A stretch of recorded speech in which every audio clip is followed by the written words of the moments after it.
Hi friends, నేను మీ వెంకటేశ్వర రెడ్డి. మరి ఈ వీడియోలో 6th class maths new syllabus base చేసుకొని 12th లెసన్, మరి 12th లెసన్ లో 12.1 ఎక్సర్సైజ్ టెక్స్ట్ బుక్ ప్రాబ్లమ్స్ అన్ని, మరి 12 ఎక్సర్సైజ్ కి ముందు ఉన్నటువంటి ఎగ్జాంపుల్ ప్రాబ్లమ్స్ కూడా మనం ఈ వీడియోలో ఎక్స్ప్లెనేషన్ ఇవ్వడం అయితే జరిగింది.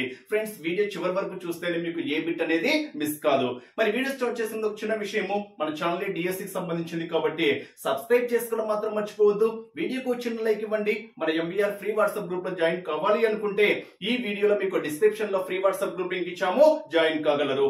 అదే విధంగా డిఎస్సి ప్రిపేర్ అయ్యేటువంటి ఆస్పిరెంట్స్ బేస్ చేసుకొని కంప్లీట్ క్లాసెస్ తో పాటు ఎగ్జామ్స్ కండక్ట్ చేస్తున్నాము. క్లాస్ వైజ్ గా, లెసన్స్ వైజ్ గా ఉంటాయి. అంటే క్లాస్ ని బేస్ చేసుకొని లెసన్ వైజ్ గా మీకు క్లాసెస్ ఉంటాయి, ఎగ్జామ్స్ కూడా ఉంటాయి. మరి ఎగ్జామ్స్ రాస్తేనే ఫ్రెండ్స్ మీరు చేసేటువంటి మిస్టేక్స్ కానివ్వండి, మీరు ఆ సబ్జెక్ట్ పైన ఎంతవరకు నాలెడ్జ్ గెయిన్ చేశారనేది కూడా మీకు ఎగ్జామ్స్ రాస్తేనే తెలుస్తుంది. ఎగ్జామ్స్ రాయడం మాత్రము మిస్ చేసుకోవద్దు. మనం కంప్లీట్ గా క్లాసెస్ కూడా ఇస్తున్నాం, క్లాసెస్ తో పాటు ఎగ్జామ్స్. ఎస్జిటి ఫుల్ కోర్స్ కేవలం 600 రూపీస్ కి మాత్రమే ఇస్తున్నాం friends. SGT full course including GK, current affairs, విద్యా దృక్పథాలు, మొత్తం కంటెంట్, మెథడ్స్ అన్నిటిని బేస్ చేసుకొని క్లాసెస్ తో పాటు ఎగ్జామ్స్ కేవలము 600 రూపీస్ కి మాత్రమే ఇస్తున్నాము. ఈ అవకాశాన్ని అయితే మిస్ చేసుకోవద్దు. ఇన్ కేస్ మీకు ఏదైనా ఇండివిజువల్ సబ్జెక్ట్ కావాలి అనుకోండి, లైక్ మ్యాథ్స్ ఇండివిజువల్ సబ్జెక్ట్ కావాలి, క్లాస్ వైజ్ గా, లెసన్ వైజ్ గా అనుకోండి, కేవలం 200 రూపీస్ పే చేసుకుంటే చాలు. అంటే ఏదైనా ఇండివిజువల్ సబ్జెక్ట్ అయితే 200 రూపీస్, ఫుల్ కోర్స్ అయితే 600 రూపీస్. మరి ఎవరికైనా బిల్లింగ్ ఉంటే నా నెంబర్ కి కాల్ ఆర్ మెసేజ్ చేయగలరు. నా నెంబర్ సేవ్ చేసుకోండి. MBR online exams 8341949272. నా నెంబర్ సేవ్ చేసుకోండి, 8341949272. మరి లేట్ చేయకుండా కంటెంట్ లోకి వెళ్తే, మరి 12th లెసన్ వచ్చేసరికి నిష్పత్తి అనుపాతము. సో లెసన్ నేమ్ వచ్చేసరికి నిష్పత్తి అనుపాతము, రేషియో ప్రపోర్షన్స్ అంటాం. Ratio proportion. మరి 12.1 ఎక్సర్సైజ్ ఫస్ట్ బేసిక్స్ చూద్దాము, తర్వాత ప్రాబ్లమ్స్ చూద్దాము. అసలు నిష్పత్తి అంటే ఏంటి? మరి నిష్పత్తి అంటేనే మనకు రెండు రాశులను పోల్చడం, అంటే పోలిక. ఏవైనా మనం రెండు రాశుల యొక్క కంపారిజన్ మనకి ఏమవుతుంది అంటే రేషియో అవుతుంది. For example A:B is equal to 3:4 అని చెప్పాము అనుకోండి. ఇక్కడ ఏ పార్ట్ మనకు 3 అయితే బి పార్ట్ మనకి ఏమవుతుంది 4 అవుతుంది. అంటే ఆ రెండింటి మధ్య కంపారిజన్ అన్నమాట. అంటే ఇక్కడ మొత్తం ఎన్ని పార్ట్స్? 3 + 4 ఎంత? మొత్తం 7 పార్ట్స్. ఓకేనా? మొత్తం 3 + 4 ఎంత? 7. ఈ మొత్తం 7 పార్ట్స్ లో ఏ పార్ట్ ఎంత ఉంది? 3 కాబట్టి మనం ఏ పార్ట్ పరంగా మనం ఏ విధంగా భిన్నం రూపంలో చెప్పొచ్చు అంటే 3/7 గా మనం ఇక్కడ చెప్పుకోవచ్చు. అదే బి పరంగా మనం చెప్పాలి అనుకోండి, బి పార్ట్ ఎంత? 4. మొత్తం ఎన్ని పార్ట్స్? 7 పార్ట్స్. అంటే బి పరంగా మనము భిన్నం రూపంలో, దాన్ని ఫ్రాక్షన్ రూపంలో వ్యక్తపరచాలి అంటే 4/7 గా మనం ఇక్కడ చెప్పుకోవచ్చు. అంటే మొత్తం ఎన్ని పార్ట్స్ ఉంటాయో, ఫర్ ఎగ్జాంపుల్ మొత్తం పార్ట్స్ ఎప్పటికీ మనం డినామినేటర్ లో రాసుకుంటాం. ఫర్ ఎగ్జాంపుల్ 600 కి 520 మార్క్స్ వచ్చాయనుకోండి, మనం ఎలా రాస్తాము? 600 కి 520. ఈ విధంగా మనము ఎక్స్ప్లెనేషన్ ఇస్తాం. ఇక్కడ కూడా సేమ్ ప్రిన్సిపల్. మొత్తం ఎన్ని పార్ట్స్? 7 పార్ట్స్. 7 పార్ట్స్ లో ఏ పార్ట్ ఎంత? 3. మొత్తం 7 పార్ట్స్ లో బి పార్ట్ ఎంత? 4. ఇలా ఎందుకు చెప్తున్నాము అంటే ఒక ఎగ్జామ్ పాయింట్ ఆఫ్ ఎలా ఇవ్వచ్చు అంటే 400 రూపాయలను A, Bలు 2:3 నిష్పత్తిలో పంచుకుంటే బి వాటా ఎంత అంటాడు. సో ఇక్కడ A, Bలు 2:3 నిష్పత్తిలో 400 రూపాయలు పంచుకుంటే బి వాటా ఎంత, లేదా ఏ వాటా ఎంత అంటాడు. సింపుల్ గా మనం ఏ విధంగా చేయొచ్చు? మొత్తం ఎన్ని పార్ట్స్? 5 పార్ట్స్. మొత్తం 5 పార్ట్స్ లో బి పార్ట్ ఎంత? 3. ఎంత అమౌంట్ ని? 400 రూపీస్ ని. ఈ విధంగా సింప్లిఫై చేస్తే మనకి ఈజీగా ఆన్సర్ చెప్పేయచ్చు. ఇది ఫస్ట్ బేసిక్స్ పరంగా. నెక్స్ట్, ఏదైనా ఒక రేషియో క్యాలిక్యులేట్ చేయాలి అనుకోండి. ఆ రేషియో క్యాలిక్యులేట్ చేసేటప్పుడు వాటి యొక్క ప్రమాణాలు, యూనిట్స్ ఎలా ఉండాలి అంటే సమానంగా ఉండాలి. యూనిట్స్ సమానంగా లేవు అనుకోండి, మనం దానికి రేషియో క్యాలిక్యులేట్ చేయలేము. ఫర్ ఎగ్జాంపుల్ చూడండి, ఫర్ ఎగ్జాంపుల్ 50 రూపీస్ కి 70 పైస్ కి రేషియో క్యాలిక్యులేట్ చేయొచ్చా అంటే ఎస్, రేషియో క్యాలిక్యులేట్ చేయొచ్చు. ఇక్కడేమో రూపీస్ లో ఉంది, ఇక్కడేమో పైస్ లో ఉంది. డైరెక్ట్ గా క్యాలిక్యులేట్ చేయకూడదు. డైరెక్ట్ గా క్యాలిక్యులేట్ చేయకూడదు. ఆ యూనిట్స్ సేమ్ గా వచ్చేటట్టుగా కన్వర్ట్ చేసుకున్న తర్వాత మాత్రమే సింప్లిఫై చేయాలి. ఇప్పుడు చూడండి, రూపీస్ ని పైసల్ని కన్వర్ట్ చేయడం చాలా ఈజీ. ఎప్పటికైనా గ్రేటర్ క్వాంటిటీ పెద్ద ప్రమాణం ఏదైతే ఉంటుందో దాన్ని చిన్న ప్రమాణంలోకి కన్వర్ట్ చేసుకోండి. మరి రూపీస్ ని మనం పైసల్ని కన్వర్ట్ చేస్తే 1 rupee is equal to 100 paise కాబట్టి 100 into 50 100 into 50 మనకి ఏమవుతుంది 5000 అవుతుంది. దేంట్లో కన్వర్ట్ అయింది? ఇది పైసల్లే కన్వర్ట్ అయింది. Is to 70 paise. సో రెండు ఇప్పుడు ప్రమాణాలు సేమ్ గా ఉన్నాయి కాబట్టి దీన్ని సింప్లిఫై చేయొచ్చు. Paise paise cancels. In case ఇక్కడే క్యాన్సిల్ చేయాలంటే ఇక్కడే క్యాన్సిల్ చేయొచ్చు. లేదా ప్రతి భిన్నాన్ని మనం ఏ విధంగా వ్యక్తపరచవచ్చు అంటే ప్రతి ఫ్రాక్షన్ ని ప్రతి రేషియోని మనం ఫ్రాక్షన్ రూపంలో డివైడ్ చేయొచ్చు. అంటే మీరు ఏ నిష్పత్తి తీసుకున్నా కానీ దాన్ని భిన్నం రూపంలో రాయవచ్చు. ఏ భిన్నం తీసుకున్నా కానీ మీరు దాన్ని నిష్పత్తి రూపంలో రాయవచ్చు. అంటే ఇక్కడ 3:4 ఇస్ నథింగ్ బట్ 3/4. ఇక్కడ కూడా అంతే 5000/70 అవుతుంది. లేదా డైరెక్ట్ ఇక్కడ క్యాన్సిల్ చేసామనుకోండి 0 క్యాన్సిల్ అయితే మనకు ఆన్సర్ ఏమవుతుంది 500:7. అంటే ఏదైనా ఒక రేషియో క్యాలిక్యులేట్ చేయాలంటే వాటి యొక్క ప్రమాణాలు ఏ విధంగా ఉండాలి? సమానంగా ఉండాలి. ప్రమాణాలు సమానంగా ఉన్నప్పుడు మాత్రమే రేషియో క్యాలిక్యులేట్ చేయాలి. ఫర్ ఎగ్జాంపుల్ చూడండి, 20 మిల్లీలీటర్స్ కి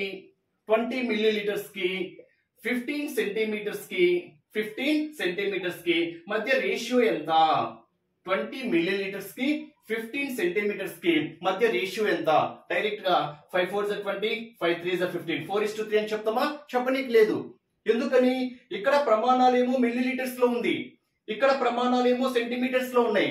మిల్లీమీటర్స్ ని సెంటీమీటర్స్ లే కన్వర్ట్ చేయలేము, సెంటీమీటర్స్ ని మిల్లీమీటర్స్ లే కన్వర్ట్ చేయలేము. కాబట్టి దీనికి రేషియో మనం క్యాలిక్యులేట్ చేయొచ్చా అంటే రేషియో క్యాలిక్యులేట్ చేయలేము.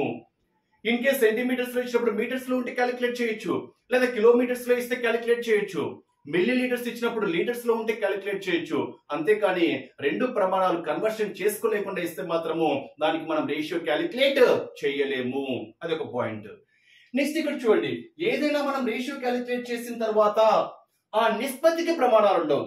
నిష్పత్తి క్యాలిక్యులేట్ చేయాలి అంటేనేమో వాటికి ప్రమాణాలు ఉండాలి, సమానంగా ఉండాలి. ఆ రేషియో క్యాలిక్యులేట్ చేసిన తర్వాత ఆ వచ్చేటువంటి నిష్పత్తికి ఎటువంటి ప్రమాణాలు ఉండవు. అంటే రేషియోకి ఎటువంటి యూనిట్స్ అనేటివి ఉండవు. చూడండి, ఇక్కడ 3:4 అంతం కానీ దానికి ఎటువంటి యూనిట్స్ చెప్పము. ఇక్కడ కూడా అంతే చూడండి, 500:7 అంటాం కానీ అక్కడ ఎటువంటి రేషియో ఎటువంటి యూనిట్స్ మనం అక్కడ యూజ్ చెయ్యము. ఈ విధంగా మనము రేషియో అనేది క్యాలిక్యులేట్ చేయాలి. నెక్స్ట్ ఏదైనా ఒక రేషియో తీసుకున్నాము అనుకోండి, ఫర్ ఎగ్జాంపుల్ 2:3 రేషియో తీసుకున్నాం. దీన్ని మనం ఏ విధంగా రాయవచ్చు? 2/3 గా రాయొచ్చు. ఇప్పుడు ఈ రేషియోకి నేను న్యూమరేటర్ 3 తో మల్టిప్లై చేశాను, డినామినేటర్ కూడా 3 తో మల్టిప్లై చేశాను అనుకోండి, దీని వాల్యూ ఏమన్నా చేంజ్ అవుతుందా? చేంజ్ కాదు. 3 క్యాన్సిల్ అయితే మనకు వచ్చేది 2/3నే. మరి దీన్ని సింప్లిఫై చేస్తే 2 3 6, 3 3 9. దీన్ని మనం ఏం రాస్తాము? 6:9 అంటాం. అంటే ఈ 2:3 కి 6:9 మనకి ఏమవుతుంది అంటే ఈక్వలెంట్ రేషియో, సమాన నిష్పత్తి. దీన్ని మనము తుల్య నిష్పత్తి అని కూడా అంటాం తెలుగులో. ఏమనాలి? తుల్య నిష్పత్తి లేదా సమాన నిష్పత్తులు. దీన్ని ఇంగ్లీష్ లో అయితే ఈక్వలెంట్ రేషియో అంటాం. ఫర్ ఎగ్జాంపుల్ 2/3 తీసుకున్నాం అనుకోండి, భిన్నానికి కూడా సమాన భిన్నాలు అంటాం. 2:3 నథింగ్ బట్ 2/3. 2 2 4, ఇక్కడ 2 మల్టిప్లై చేసా. అప్పుడు ఇక్కడ కూడా ఏం మల్టిప్లై చేయాలి? 2 నే మల్టిప్లై చేయాలి. 2 3 6. ఇన్ కేస్ దీనికి 4 మల్టిప్లై చేస్తా, 2 4 8. దీనికి కూడా 4 మల్టిప్లై చేయాలి. 4 3 12.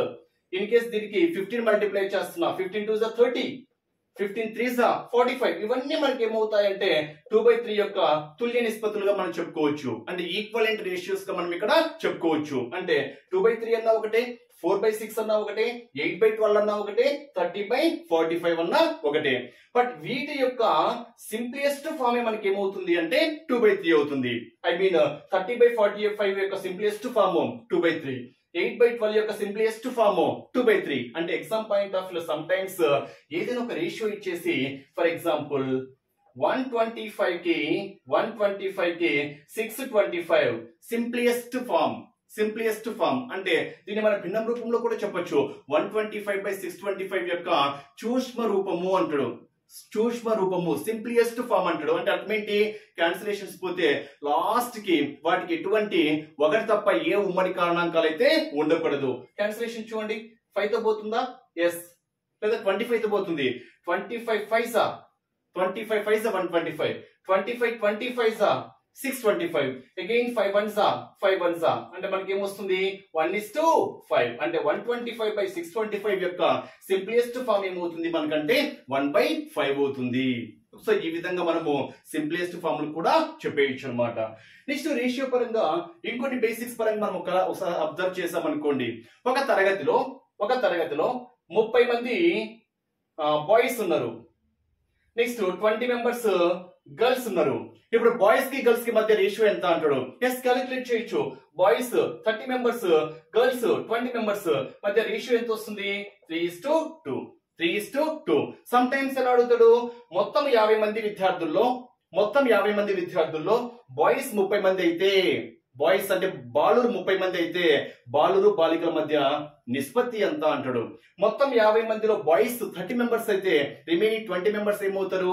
గర్ల్స్ అవుతారు. ఆ విధంగా మనం రేషియో క్యాలిక్యులేట్ చేయాలి. ఫర్ ఎగ్జాంపుల్ ఒక దీర్ఘ చతురస్రం యొక్క పొడవు వెడల్పులు వరుసగా 40 సెంటీమీటర్స్ 25 సెంటీమీటర్స్ అయితే వాటి మధ్య నిష్పత్తి ఎంత అంటాడు. సో ఇక్కడ యూనిట్స్ సేమ్ గా ఉన్నాయి కాబట్టి డైరెక్ట్ గా మనం దానికి ఏం క్యాలిక్యులేట్ చేయొచ్చు? రేషియో క్యాలిక్యులేట్ చేయొచ్చు. ఈ విధంగా మనము రేషియోస్ బేసిక్స్ పరంగా చెప్పుకున్నాం. ప్రాబ్లమ్స్ ఏ విధంగా ఉంటాయో చూద్దాం. నెక్స్ట్ ప్రాబ్లమ్స్ అబ్జర్వ్ చేస్తే ఇక్కడ 3 ప్రాబ్లమ్స్ ఉన్నాయి. రేషియోస్ ని బేస్ చేసుకొని ఇచ్చాడు. మరి మీకు ఆల్రెడీ చెప్పాడు రేషియో క్యాలిక్యులేట్ చేయాలి అంటే వాటి ప్రమాణాలు ఎలా ఉండాలి? సమానంగా ఉండాలి అని చెప్పాను. ఇన్ కేస్ ప్రమాణాలు సమానంగా ఉన్నాయి అనుకోండి డైరెక్ట్ గా సింప్లిఫై చేసి రేషియో క్యాలిక్యులేట్ చేయొచ్చు.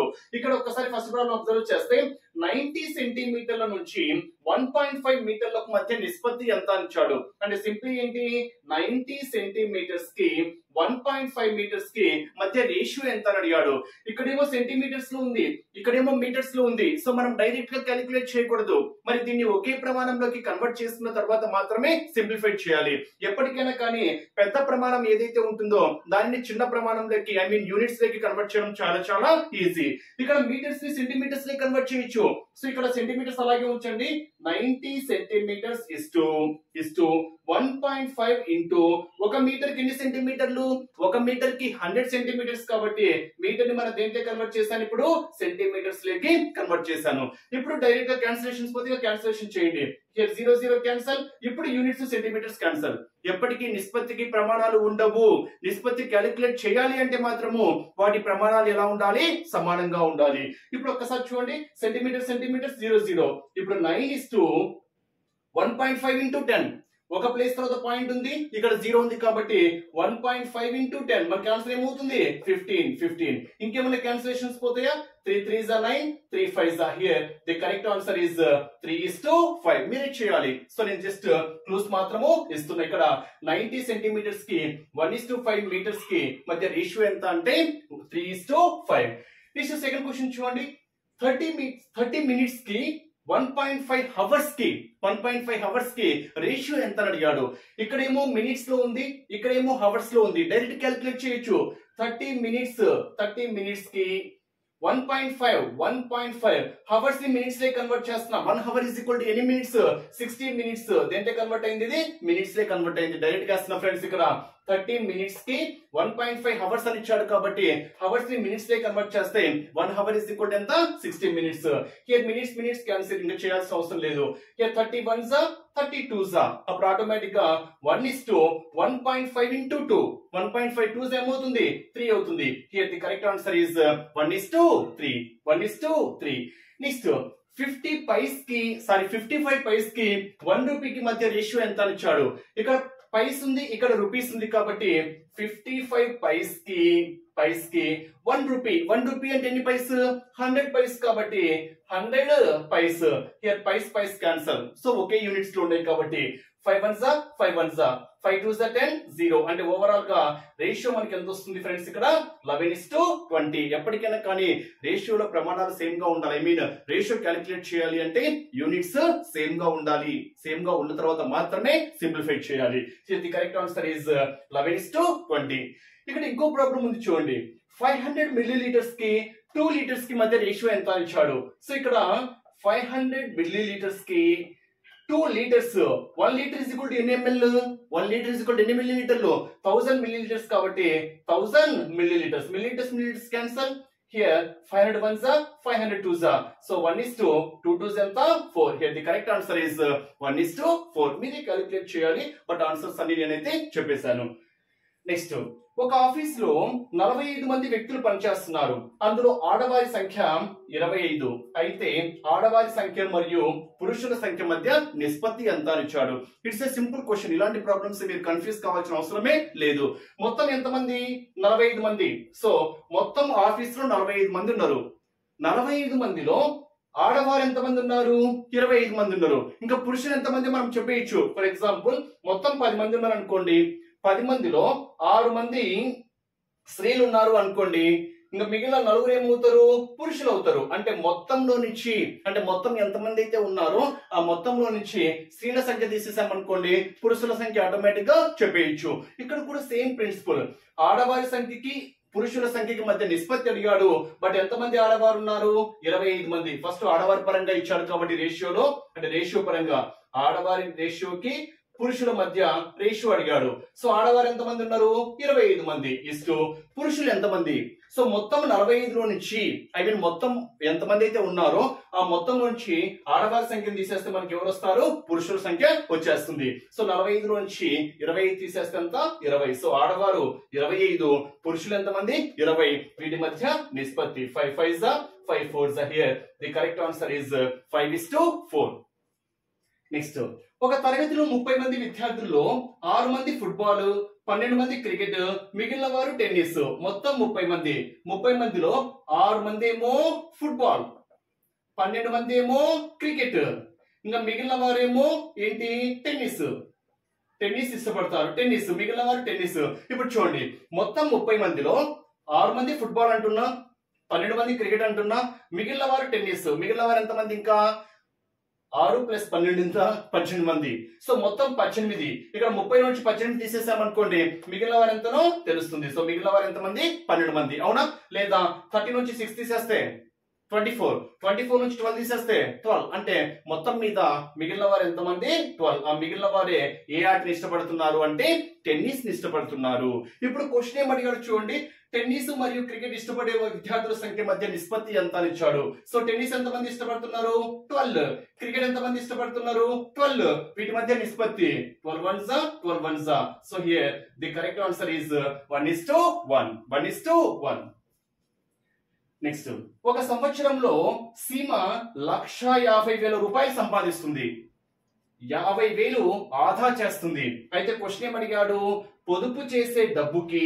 అంటే పొదుపుకి ఆమె ఖర్చు చేసే డబ్బుకి అంటే పొదుపుకి ఖర్చుకి మధ్య నిష్పత్తి ఎంత అని అడిగాడు పొదుపుకి ఖర్చుకి మధ్య నిష్పత్తి ఎంత పొదుపు ఈజ్ నథింగ్ బట్ ఆదా చేయడము అన్నా ఒకటే పొదుపు అన్నా ఒకటే సేవింగ్ అంటాం ఇంగ్లీష్ లో ఓకేనా ఇక్కడ ఖర్చు అంటే ఎంత ఇన్వెస్ట్ అంటే ఓవరాల్ గా ఎక్స్పెన్సెస్ ఎంత వచ్చినాయి అంటే ఇప్పుడు నా ఫర్ ఎగ్జాంపుల్ 10,000 శాలరీ అనుకోండి నా సంపాదన 10,000 ఈ 10,000 సంపాదనలో నేను 3,000 రూపాయలు ఆదా చేశాను అంటే పొదుపు చేశాను సేవింగ్ చేశాను ఇప్పుడు నాకు ఖర్చు ఎంత వచ్చింది మొత్తం సంపాదనలో నుంచి నేను ఎంతైతే ఆదా చేశానో ఆ ఆదా తీసేశాను అనుకోండి నా ఖర్చు ఎంతనో తెలుస్తుంది అంటే ఎంత ఖర్చు చేశాను 7,000 రూపాయలు ఖర్చు చేశాను అంటే మొత్తం సంపాదన నుంచి ఖర్చు తీసేసిన ఆదా వస్తుంది మొత్తం సంపాదన నుంచి ఆదా తీసేసిన మనకి ఏమొస్తుంది ఖర్చు వచ్చేస్తుంది ఆదా అంటే పొదుపు అని ఓకేనా పొదుపు సేవింగ్ ఇక్కడ మనము సేవింగ్ అంటాం ఇప్పుడు మనకు అడిగింది పొదుపుకి ఖర్చుకి పొదుపు ఎంత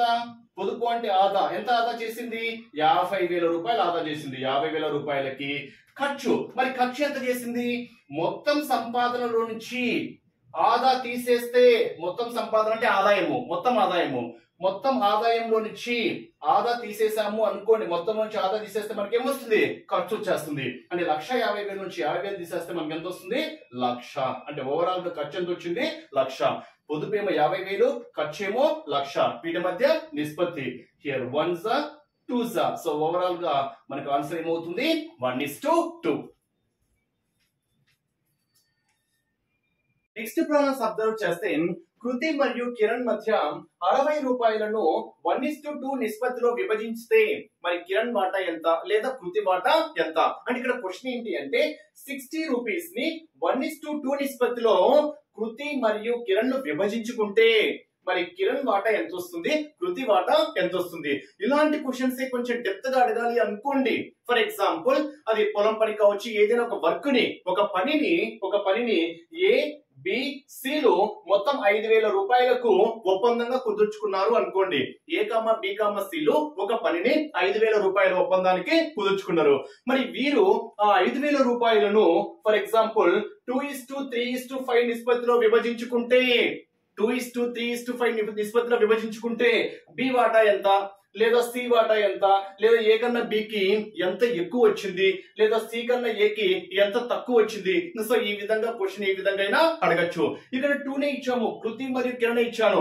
ఇక్కడ ఏబిసి అంటే 3 పరంగా ఇచ్చిన 2 పరంగా ఇచ్చిన ప్రాసెస్ మాత్రము సేమ్. బట్ ఇప్పుడు క్వశ్చన్ ఏమడిగాడు, కిరణ్ వాటా ఎంత అని ఇచ్చాడు. సో కిరణ్ వాటా ఏమవుతుంది, ఇక్కడ రేషియో బేస్ చేసుకుని మనం ఒక్కసారి అబ్జర్వ్ చేస్తే 1:2 రేషియో అంటున్నాం. అంటే ఇక్కడ ఫస్ట్ నేమ్ ఏంటి, కృతి, కాబట్టి 1 పార్ట్ అనేది కృతికి సంబంధించి ఉంటే 2 పార్ట్స్ అనేది ఎవరిని బేస్ చేసుకుని ఉంటుంది, కిరణ్ బేస్ చేసుకుని ఉంటుంది. అంటే ఇక్కడ ఏదైతే ఆర్డర్ ఉంటుందో నిష్పత్తి కూడా అదే ఆర్డర్ లో ఉంటుంది.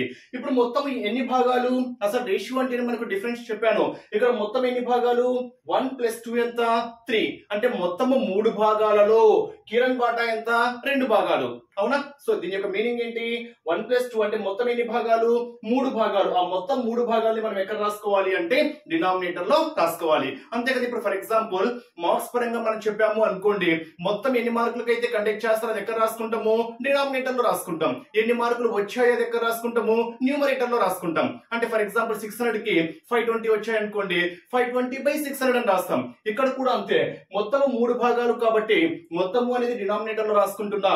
కిరణ్ వాటా ఎంత అని అడిగాడు కాబట్టి కిరణ్ పార్ట్ ఎంత ఉంది, 2. కిరణ్ పార్ట్ ఎంత ఉంది, 2.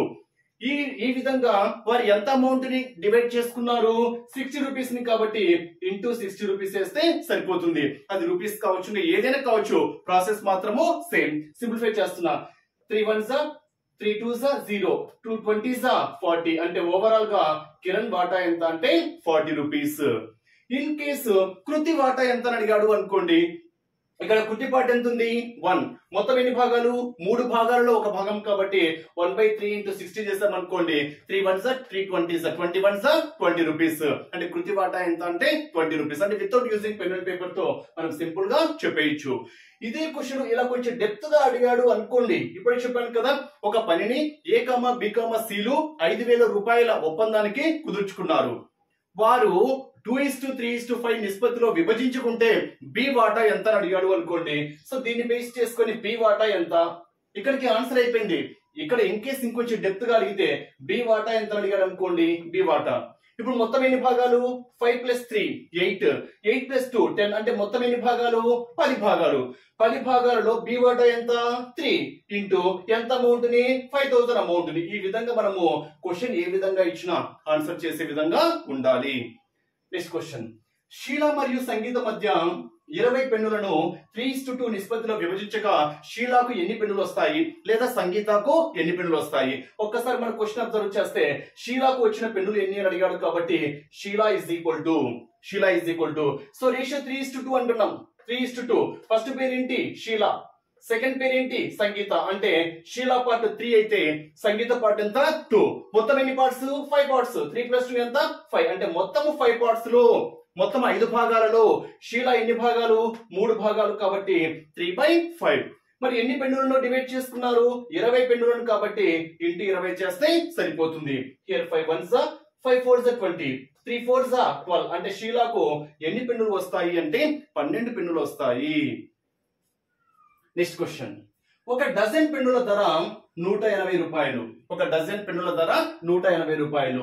8 బాల్ పెన్నుల ధర 56 రూపాయలు. అయితే నిష్పత్తి దేనికి అడిగాడు అంటే ఒక పెన్ను ఖరీదుకి ఒక బాల్ పెన్ను ధరల మధ్య నిష్పత్తి ఎంత. అంటే ఇక్కడ ఒక పెన్నుకి, ఇక్కడ ఒక పెన్ను ఖరీదుకి ఒక బాల్ పెన్ను ధరకి నిష్పత్తి ఎంత అంటే 1 పరంగా మనము కంపారిజన్, 1 పరంగా మనం రేషియో అయితే క్యాలిక్యులేట్ చేయాలి.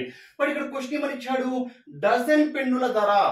డజన్ అంటే ఎంత, 12. అంటే 12 పెన్నుల ధర, 12 పెన్నుల ధర ఎంత అని ఇచ్చాడు, 180 రూపాయలు ఇచ్చాడు. బట్ మనం రేషియో క్యాలిక్యులేట్ చేయాల్సింది ఏంటి, ఒక పెన్నుని బేస్ చేసుకొని రేషియో క్యాలిక్యులేట్ చేయాలి కాబట్టి దీని నుంచి ఒక పెన్ను ధర ఏమవుతుంది, ఈ 12 ఇటు వస్తే బై అవుతుంది కాబట్టి 180/12 అంతే కదా. 4 యాపిల్స్ 40 రూపీస్ అనుకోండి, 4 యాపిల్స్ 40 రూపీస్ అయితే ఒక యాపిల్ ఏమవుతుంది, ఈ 4 ఇటు వస్తే బై 4 అవుతుంది. 4 1s 4 10s అంటే ఒక్కోటి ఎంత 10 రూపీస్ పడ్డట్టు. సేమ్ ప్రిన్సిపల్ ఇక్కడ కూడా సింప్లిఫై చేస్తున్నా. 12 1s 12 6 ఉంటుంది, 12 5s 60 అంటే ఒక్కొక్క పెన్ను ఖరీదు ఎంత అంటే 15 రూపీస్. ఇది పెన్ను పరంగా. నెక్స్ట్ బాల్ పెన్ను పరంగా అబ్జర్వ్ చేసాం అనుకోండి, 8 బాల్ పెన్స్ ఖరీదు ఎంత 56 రూపాయలు. 8 బాల్ పెన్స్ కాస్ట్ ఎంత 56 రూపీస్. ఇక్కడ కూడా ఒక బాల్ పెన్ బేస్ చేసుకుని అడిగాడు కాబట్టి దీని నుంచి ఒక బాల్ పెన్ ఖరీదు ఏమవుతుంది, ఈ 8 వస్తే బై అవుతుంది కాబట్టి 56/8. 56/8 సింప్లిఫికేషన్. 8 1 8 7 7 8 56 అంటే ఒక బాల్ పెన్ ఖరీదు ఎంత అంటే 7 రూపీస్. ఒక పెన్ను ఖరీదు ఎంత అంటే 15 రూపీస్. ఇప్పుడు రేషియో దేనికి క్యాలిక్యులేట్ చేయమండు, ఫస్ట్ ఒక బాల్ పెన్ ఖరీదు ఒక పెన్ను ఖరీదు ఫస్ట్ పెన్ను పరంగా ఇచ్చాడు కాబట్టి ఒక పెన్ను ఖరీదు ఎంత 15 బాల్ పెన్ ధర ఎంత 7. వీటి మధ్య నిష్పత్తి అడిగాడు కాబట్టి సో ఆన్సర్ ఏమవుతుంది 15:7. అది కూడా ఫస్ట్ ఏం అడిగాడో రేషియోలు కూడా మనం ఫస్ట్ అదే తీసుకోవాలి. ఇక్కడ ఫస్ట్ పెన్ను ఖరీదు మరియు బాల్ పెన్ అడిగాడు కాబట్టి ఫస్ట్ పెన్ను ఖరీదు తర్వాత బాల్ పెన్ ఖరీదు. నెక్స్ట్ క్వశ్చన్, ఒక కళాశాలలో 4320 మంది విద్యార్థుల్లో 2300 మంది బాలికలు. అంటే ఇది మొత్తం విద్యార్థులు అంటే అర్థం ఏంటి, బాయ్స్ ఉంటారు గర్ల్స్ ఉంటారు. మొత్తం విద్యార్థులు అంటే బాయ్స్ ఉంటారు గర్ల్స్ ఉంటారు. మరి ఈ మొత్తం విద్యార్థులలో బాలికలు ఎంతమంది 2300 మంది. అయితే క్వశ్చన్ ఏం అడిగాడు అంటే బాలికల సంఖ్యకి బాలుర సంఖ్యకి మధ్య నిష్పత్తి ఎంత అంటే ఫస్ట్ బాలికలు తర్వాత బాలురు ఈ రేషియో క్యాలిక్యులేట్ చేయమడు. బట్ బాలికలు ఎంతమంది తెలుసు మనకు, బాలికలు ఎంతమంది 2300 మంది బాలికలను మనకు తెలుసు. 2300 మంది బాలికలు. మరి బాలురు తెలుసా, తెలియదు. మరి ఎలా కనుక్కుంటాము, మొత్తం విద్యార్థుల్లో నుంచి బాలికలు తీసేసాం అనుకోండి బాలురు వచ్చేస్తారు. ఫర్ ఎగ్జాంపుల్ మొత్తం 10 మంది ఉన్నారు క్లాస్ లో మొత్తం 10 మంది ఉన్నారు. 7 మెంబర్స్ గర్ల్స్ అనుకోండి, ఇంకా రిమైనింగ్ 3 మెంబర్స్ ఎవరు బాయ్స్. ఎలా చెప్పగలుగుతున్నాము, మొత్తం స్టూడెంట్స్ లో నుంచి నెంబర్ ఆఫ్ గర్ల్స్ సబ్ట్రాక్ట్ చేసాం అనుకోండి నెంబర్ ఆఫ్ బాయ్స్ ఎంతమంది ఉన్నారో తెలిసిపోతుంది. ఇక్కడ కూడా సేమ్ ప్రిన్సిపల్. మొత్తం ఎంతమంది 4320 లో నుంచి గర్ల్స్ ఎంతమంది 2300 తీసేసాం అనుకోండి ఆటోమేటిక్ గా బాయ్స్ ఎంతమంది తెలిసిపోతారు. అంటే టోటల్ లో నుంచి ఏం తీసేస్తున్నాము, గర్ల్స్ తీసేస్తాము. ఆటోమేటిక్ ఎవరు వస్తారు, బాయ్స్. 0 2 0 1 అంటే మొత్తం మీద 1020 బాయ్స్ ఉంటారు. సో ఇక్కడ గర్ల్స్ బాయ్స్ రేషియో కాబట్టి 1020. సింప్లిఫై చేస్తున్నా. Ratio is nothing but fraction. రేషియోని మనము ఫ్రాక్షన్ రూపంలో రాసుకోవచ్చు. క్యాన్సిలేషన్స్ పోతే మనము సింప్లెస్ట్ ఫామ్ గా మనము సింప్లిఫై చేయాలి. 0 0 క్యాన్సిల్. ఇంకేమైనా క్యాన్సిలేషన్స్ పోతే 2 తో పోతుంది. 2 1s again 2 1s 2 5s again 2 తో పోతుంది. ఇక్కడ 2 5s 2 1s. ఇక్కడ ఏదైతే క్యాన్సిలేషన్ చేస్తామో ఇక్కడ కూడా అదే క్యాన్సిలేషన్ చేయాలంటే సింప్లీ క్యాన్సిలేషన్స్ అన్నమాట, సింపుల్ ఫామ్. ఇంకా దేంతో పోతుందా, ఇంకా దేంతో పోదు అనుకుంటా. సో దేంతో పోదు కాబట్టి ఆన్సర్ ఏమవుతుంది అంటే 7తో పోతుందా, పోదు. సో 115:51 అంటే ఓవరాల్ గా గర్ల్స్ కి బాయ్స్ కి రేషియో ఎంత అంటే 115:51. ఫ్రెండ్స్ ఇక్కడ చిన్న కరెక్షన్, ఇక్కడ సబ్ట్రాక్షన్ చేయడంలో చూడండి 0 2 3 4 నుంచి 2 పోతే ఎంత 2. అందుకే మీరు క్యాలిక్యులేషన్ లో మిస్టేక్స్ అయితే చేయవద్దు. సో కరెక్ట్ గా క్యాలిక్యులేషన్స్ అయితే చేయండి. సో ఇక్కడ ఓవరాల్ గా బాయ్స్ ఎంత మంది 2020. ఇప్పుడు గర్ల్స్ కి బాయ్స్ కి రేషియో కదా, గర్ల్స్ ఎంత మంది 2300 కి, బాయ్స్ ఎంత మంది 2020 కి. సో రేషియో క్యాలిక్యులేట్ చేస్తున్నా. Here 0 0 cancel. ఇంకేమైనా cancellations పోతాయా, 2 1s 2 again 2 1s 2 2 5s 10 2 1s 2 0 1 అంటే ఓవరాల్ గా గర్ల్స్ కి బాయ్స్ కి ratio 115:101. This is the correct answer. Check చేసుకోండి. ఇక్కడ చిన్న మిస్టేక్ వెంటనే సెర్చ్ చేశాను. The correct answer is 115:101.